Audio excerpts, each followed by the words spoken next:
September 13, 2021 ang inaprobahang araw ni Pangulong Duterte na magbabalik klase ang mga estudyante para sa academic year 2021-2022. Pero dahil sa naitalang local cases ng Delta variant sa bansa, bumalik naman po yung agam-agam tungkol sa kaligtasan ng mga bata, lalo't kung sisimulan muli ang face-to-face learning. Para po pag-usapan niya, makakasama po natin mula sa Department of Education sina Secretary Leonor Briones at Undersecretary Nepomuceno Malaluan. Good morning po.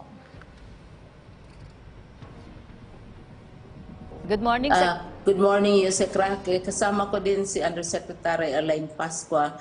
Kung sakali may tanong man tungkol sa ating school facilities. First of all, congratulations sa successful nating pre-SONA event sa PICC. At naliliwanagan ang publiko sa mga maraming accomplishments at mga issues na magkaiba't ibang versyon na lumalabas sa publiko. So, congratulations for the successful pre-SONA. Opo, Secretary. Ngayon, gusto kong mag-clarify na yung pag-approve ni President ng September 13, ang in-approve niya yung opening ng classes, blended learning pa rin. Hindi pa siya nag-approve ng face-to-face. Ang ating hinihingi, pinopropose na ini-endorse naman ng AITF na ipilot muna yung face-to-face. So kung mag-umpisa tayo sa September 13, pag-open ng classes, hindi naman natin mailagay sa peligro ang mga bata dahil blended learning pa rin. Hindi pa rin natin pinapayagan ang face-to-face on September 13. Depende yan sa resulta ng pilot study natin kung aaprubahan ng Presidente dahil marami siyang tinitingnan na aspeto tungkol sa health situation natin ngayon. So gusto ko lang yang i-clarify. September 13 is still blended learning. What we are proposing is a pilot study for 100 schools na yon ay nasa Presidente pa rin ang desisyon kung papayag siyang mag-pilot study tayo. So the children will not be endangered, the teachers will not be exposed because it's still blended learning. Thank you. Secretary, kung September 30 na nga po yung simula o pagbubukas ng klase, kailan naman daw po yung inaasahang tapos ng susunod na academic year? May mga dates na po ba kayong na-schedule para dito? USec, ang ating end of school year is scheduled for June 24, St. John's Day pa, 2022. Kasi sangayon sa batas, kailangan minimum of 207 days ang equivalent na kailangan i-undergo ng isang bata. And then after that, magkaroon tayo ng yung tinatawag natin na mga interventions kasi mayroon naman mga bata na maybe hindi kasing satisfactory yung accomplishments. Mayroon namang mga bata na advanced na sila. So itong summer period, gagamitin natin para sa pag-advance ng mga batang maayos na at saka pag-catch up naman, parang summer yung tawag natin remedial at saka enrichment classes during summer. Tapos balik na naman tayo sa September 13 kung hindi babaguhin ni Presidente kasi nasa kanya ang desisyon kung kailan talaga officially magbukas. As of now, it is September 13. Yun ang pinili niya na date sa tatlong dates na sinasuggest namin. At ito ay magtapos sa June 24. Tapos during that period, magkaroon ng enrichment classes para sa hindi masyadong satisfactory ang accomplishment. Mayroon ding advancement classes para sa maayos na pag-a-assess ng kanilang performance. And then, back na naman to September if the President allows. Pero lahat ito, USec, I want to emphasize, it's still blended. The President has not approved or given the go signal for the pilot studies. Itong pilot study naman, USec, ang suggest namin, sa biro namin ay ang aming suggestment ay 100 schools lamang. Subukan natin, tingnan natin kung makayanan natin ang limited face-to-face. So hindi pa mag face-to-face on September 13. I want to make that very, very clear. It's still blended. Opo. Dahil ang presidente Opo. Secretary, may tanong po si Kenneth, pasyente pa rin ng PTV, kung sino po ang pwedeng sumagot. Paano po pinaghahandaan ng DepEd yung pagbubukas ng klase sa Setyembre? Nandito si USec Nepo. Si USec Nepo, siya ang ating Chief of Staff, siya ang nag-oversee nito lahat. Nandito din sana ay hindi lang makapasok si USec DADS ng curriculum group. Pero sobra isang taon na natin itong pinaghandaan. Mula nung pag-open natin last October, siyempre pinaghandaan naman natin ang school year ngayon. Nga lang, maraming bagay na wala sa control natin. Maalaala natin, Rocky, na in-approve na sana ni President ang pilot study January pa. At saka ang gabinete full support. Yun nga lang, lumabas naman si UK variant. So, sinuspend muna ni Presidente.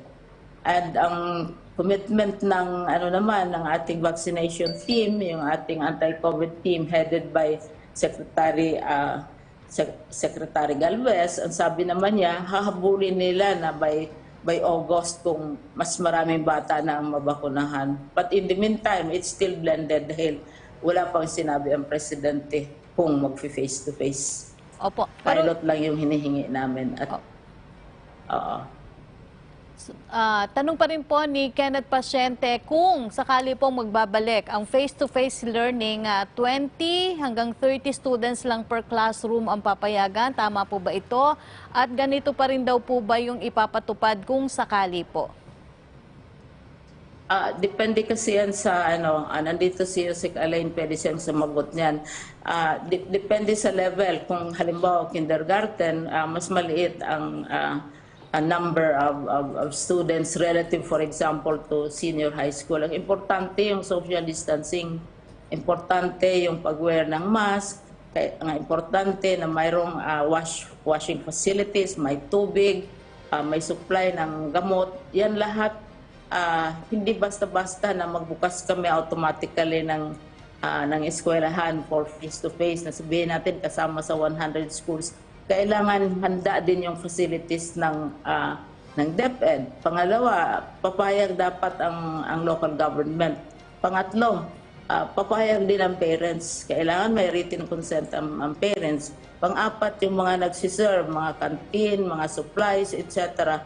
Susunod sila sa patakaran. At this time, Rocky, ang napakagandang development dito ay kami talaga ay nakikipag-ugnayan at nakikiisa sa Department of Health. At the end of the day, yung kanilang advice, kanilang guidance, mahalaga sa uri ng rekomendasyon na isusubmit natin kay President at saka ang IATF. Review ito lahat. Hindi nag-iisa ang department dito sa bagay na ito dahil kailangan talagang maingat tayo at makinig tayo sa ating mga eksperto sa health.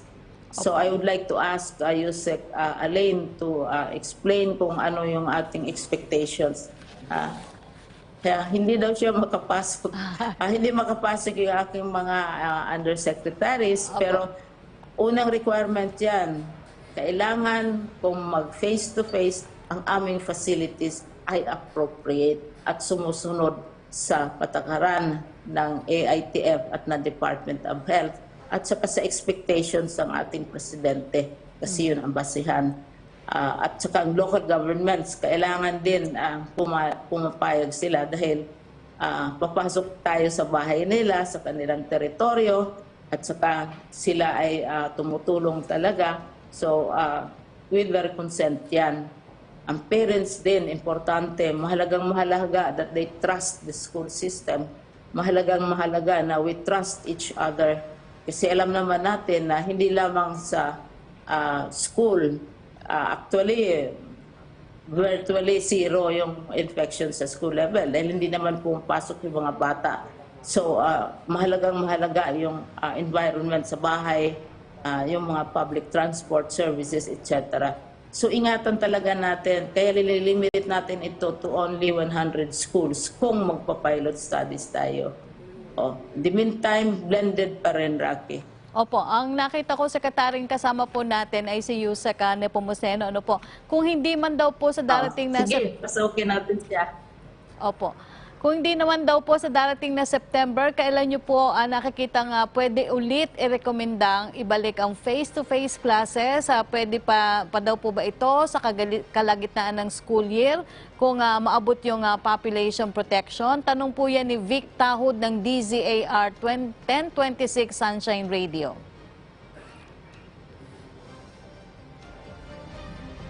Si USec Nepo. USec Nepomuceno. Pwedeng makakontribute. USec Nepo, nakakapasok ka na ba? USec Nepomuceno, can you hear? Nakita natin kasama. Ayan. Yan. Opo. Magandang umaga, USec Rocky and Sec Martin and Secretary Briones. Ito pong ginagawa ng Department of Education ay in anticipation sa panahon na papayagan ng Pangulo yung pilot at saka kung ma-expand man yan. Pero hindi dahil wala pang approval ang Pangulo ay tumitigil ang Department of Education sa paghahanda to the eventuality of face-to-face classes. At kasama nga po namin ngayon na pagkasunduan na ang guidelines dyan ay jointly ay i-develop at i-issue ng Department of Education kasama ang Department of Health. At nagkaroon na nga po ng pangunang pag-share sa IATF noong isang araw ang DOH at saka ng DepEd nitong mga guidelines na ito na very, very stringent para maisiguro yung proteksyon ng mga mag-aaral natin at saka yung kahandaan ng mga paaralan. Ito po ay pinagsama na mga education objectives at saka public health standards at yan ay madaming aspeto mula sa engineering controls at administrative controls kasama yung social distancing na nabanggit na ni Secretary. At limited lamang ito, parang kasama pa rin ito, blended pa rin ng distance learning until such time na talagang ligtas na makalabas ang ating mga bata. Pero ang kadahilanan din kaya pinaghahandaan ito ay alam natin na yung pag-combine ng face-to-face classes dito sa distance learning ay mahalaga para ma-address yung mga challenges at limitations ng pure distance learning. Malaki po yung maitutulong kung magkakaroon ng pagkakataon yung mga guro na magkaroon ng pagkakataon na makita uli yung kanilang mga mag-aral at magbigay ng supplemental na pagtuturo sa mga bata directly, kasama sa assessment ng mga bata, yung remedial measures, yung pagtatasa ng kanilang learning progress, yung mga nahihirapan talaga sa tahanan, kakulangan ng kagamitan at saka ng facility for distance learning, yung mga bata na walang gumagabay sa tahanan, yun po yung tutok nito. But as mentioned by the Secretary, dahil dun sa public health concern, the decision whether we will be allowed, even as we are preparing, will be with a decision by the President. USec Rocky. Opo, USec Nepomuceno, so ang tanong lang daw po ulit ni Kenneth, so paano daw po pinaghahandaan yung DepEd, yung pagbubukas po ng klase ngayon darating na September? Well, nabanggit ni Secretary kanina na malaki yung naging karanasan at mga aral natin ditong pagsasagawa nitong katatapos lamang na school year 2020-2021. At yung mga aral na yan ang ating magsisilbing gabay para ma-improve natin yung delivery. So, sa papasok na taon na school year ay ang gagamitin pa rin ay itong streamlined na curriculum, yung most essential learning competencies. Yung mga naging problema natin halimbawa sa quality assurance ng mga learning resources natin ay inaasahan natin na yan ay na-address natin dahil din sa karanasan natin last year. Itong ating pagdepende sa printed learning ay gusto nating mabawasan at the Department of Education. Ngayon ay ang pinaghahalawan natin ng maraming best practices ay yung mga karanasan ng mga paaralan at mga guro. At madami kami ngayon ng focus group discussions with the teachers para magkaroon sila ng positive feedback ng best practices. Dahil bagong karanasan itong pure distance learning na ginawa natin at nakikita natin yung mga bata how it was done in the past, and so we will see further improvements on how we deliver education batay dun sa best practices na nakita natin ngayon. So there will be more improvements in how learning is delivered in this incoming school year 2021-2022. Opo. Sunod pa rin pong tanong ni Vic Tahod ng Sunshine Radio, ano daw po ang stand ng DepEd sa pagbabakuna sa mga bata kontra COVID-19 para maumpisahan ng face-to-face classes? Is it about time na bigyan daw po sila ng priority ang mga bata para hindi ma-hamper ang kanilang pag-aaral? Secretary Briones and USec Nepomuceno. To that question, Secretary Galvez, nag-commit na siya kasi in-upgrade yung ranking ng Department of Education ng mga bata at teachers dahil nga sa mga new developments. So may commitment ang si Secretary Galvez at ang kanyang team na dapat by August, kasi the earliest na mag-open na sinuggest namin ay August 23. No? So sabi nila by August dapat substantial na yung vaccinate ng mga bata at ng mga teachers. Now, in the meantime, ang ginawa namin ay sinasabihan namin, in-instruct namin ng aming mga teachers dahil napaka-aktibo ngayon ang mga local governments sa kanilang vaccination activities. Kung qualified sila, according to the priorities, dapat pumunta na sila sa mga local governments nila. And as a matter of fact, more than 300,000 employees na ang nakapa-vaccinate sa 15 regions lang, hindi kasamang 2 regions lang po for B at saka ang BARM kasi wala pang data. So mga 300,000 na ng ating mga teachers ang nakapa-vaccinate na on their own dahil sinabi namin punta na kayo sa mga local governments ninyo kung may morbidities kayo, you have the age requirement, etc., etc. Dahil may mga standards ang local governments. So, yun ang commitment na by August. Ang condition kasi about the vaccination is from the President himself. So, he has to be given that level of satisfaction and comfort that the children and the teachers are protected, no? So yun ang situation at this time. Kasi hindi pa naman binago ni President yung kanyang kondisyon na kailangan lahat na ma-involved dito sa education will be vaccinated. Nangako ang ating COVID team na by August dapat maayos na yan lahat. Kung hindi pa, then we will have to wait on the President's level of satisfaction with how we are preparing. No? Pero yun ang target na end of August dapat substantial na yung pag-vaccinate ng mga bata at sa mga teachers. Right now, as I said, more than 300,000 na out of 15 regions na mga teachers na nag-vaccinate. I'm taking the lead, of course, we are taking the lead kaming mga officials. Ako, I have been vaccinated already. Absolutely no effect at all sa akin. But then, cases always vary. Iba't ibang reactions on different physical systems. No? So, ayun. Opo. Secretary, makakasama na rin po natin si Undersecretary Alain Pascua. USec Alain, good morning po. Unahin ko na lang po yung tanong ni Ina Hernando ng Manila Bulletin. How many schools are currently being used as COVID-19 isolation and vaccination areas? Kung sino po ang pwedeng sumagot, Secretary? Hello, ma'am. Di pa natin na wako tayo kung ilang mga eskwela na Opo. areas o kaya USec na po po to. yung activities, no? Inaayos pa namin yan. Ulit.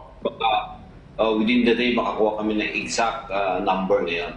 Ang ginawa lang natin ngayon ay nag-issue tayo ng memorandum na sinasabihan natin ang ating mga superintendents at mga regional directors na yung mga eskwelahan na may mga infrastructure projects katulad ng repair of classrooms, katulad ng pagtatayo ng new classrooms, ay binigyan natin sila na hindi na sana gagamitin ng mga eskwelahan ito. Binigyan natin sila ng instruction na hindi na dapat gamitin yung mga eskwelahan ito para sa COVID-related activities kasi nga magtatayo na tayo ng mga proyekto at yan ay kinakailangan natin isagawa bago mag-lapse yung ating pondo within the year. Pero kung yung paaralan naman ay malaki yung space at pwede naman i-segregate lang yung infrastructure area, yung construction area, then pwede papayagan pa rin natin. Yan yung inilabas natin ngayon na guidelines sa ating mga principals, sa ating mga superintendent, at sa ating mga regional directors. Opo, ang second question niya, initial assessment on the implementation of distance learning. Kung sino po ang pwedeng sumagot, Secretary Briones, USec Nepomuceno, and USec Alain. Yung question po ni Ina Hernando ng Manila Bulletin. Yeah. Siguro I can start off and the other undersecretaries can also contribute. As I said, we developed a system which demands perfection from the public, very immediate reactions, etc. In a very imperfect situation where the factors for planning, for adjusting cannot be predicted, as in the case of the UK variant and now the Delta variant, and hopefully, prayerfully, wala ng mga bagong variants na dumating. So it's a very imperfect situation, so kailangan talagang we have to react as quickly as we can.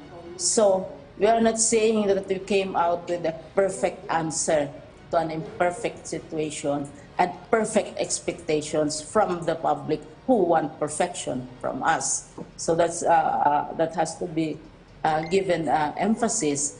Now, anong assessment natin? Mixed ang results, no. First day pa lang ng pag-open ng classes natin sa blended learning, we realized that face-to-face, limited as it is, has major contributions to the learning process of the child. Nakikita naman talaga natin because face-to-face is part of the blending of the learning. Last night, I talked to a child who is a Filipino child who is studying in Singapore. Tinanong ko how many days. Sabi niya, high school siya, ang sabi niya, 1 day, 2 days, at saka hindi full day, depende yan. Sa hindi talaga na the whole day ang bata nasa school, nag-face to face. It's still blended in many schools na aming ina-observe at tinatanong sa halimbawa sa Southeast Asia. Hindi full na face-to-face. So yun din ang mangyayari. Now, the assessment, the result of course is mixed because our blended learning is not complete. And we would be the first also to recognize that because the element of face-to-face is not there. But it does not mean na 24 hours face-to-face ang bata. Yung sa kanila, halimbawa in Singapore, pag sasabihin na 1 day or 1/2 day ang bata doon, they're strictly observed and monitored. They're not allowed to be going around within the school premises. na pagkatapos ng session nila ng face-to-face, they are instructed to go home immediately. So culture plays an important part in the success of such an arrangement, no? And so hindi complete ang ating assessment. Apo. The biggest challenge, and I have said this in many interviews, is the challenge of assessment, USec Roque. Apo. How do you assess if a child has learned or has complied with all our requirements? Sa dating paraan, magbigay ka ng exam, mag-submit ng written report, etc., etc., my homework, my project, yung bata, and they're graded accordingly.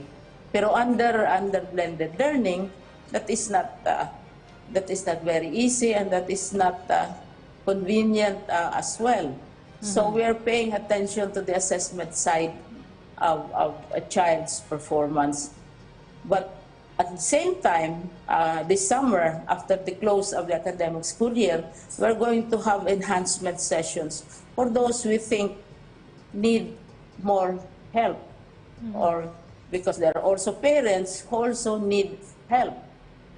Isang interesting factor na notice namin, that the parent teachers associations, for example, or the local government, as in the case of Valenzuela, I often mention Valenzuela, and also in Region 1 and Region 2, they have the so-called Nanay Academies, where they upgrade or facilitate helping the nanays or the lolas or the yayas or the tutors who help the children.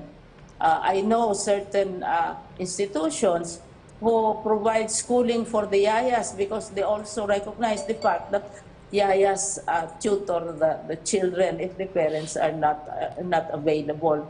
So itong mga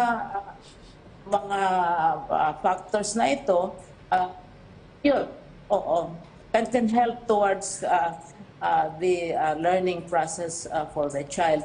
Pero, as I said, it's not perfect, and we have learned so much from this first experience. Opo. We have never done it before. Apo. This Department of Education has done many things which has never been done before.